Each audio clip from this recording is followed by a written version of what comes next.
முல்லை பெரியாறுல தண்ணீர் திறந்து விட்டோம், கால்வாய்களை தூர் வாராதனால கடைமடை வரைக்கும் தண்ணீர் போலன்னு எதிர்கட்சி தலைவர் எடப்பாடி பழனிசாமி குற்றம் சாட்டியிருக்காரு.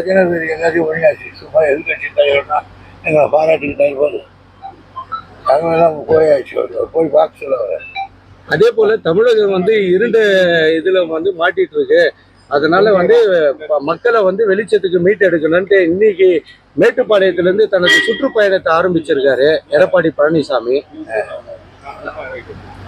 ஆளுங்கட்சி எதிர்த்து, அதாவது இருட்டுல மாட்டிட்டு இருக்கு, மக்கள் எல்லாம் இருட்டுல மாட்டிட்டு இருக்காங்க, அவங்கள வெளிச்சத்துக்கு இருட்டில் மாட்டிக்கொண்டிருப்பது இக்கட்டில் மாட்டிக்கொண்டிருப்பது ரெண்டும் அவர்கள். செய்திகளை உடனுக்குடன் தெரிந்து கொள்ள கீழ்கண்ட கேபிள் மற்றும் டிடிஹெச் நெட்வொர்க்குகளில் எம் நாடு செய்தி தொலைக்காட்சியை காணுங்கள். பாதகம் செய்பவரை கண்டால் நாம் பயம் கொள்ளலாகாது பாப்பா. மோதி மிதித்து விடு பாப்பா, அவர் முகத்தில் உமிழ்ந்து விடு பாப்பா.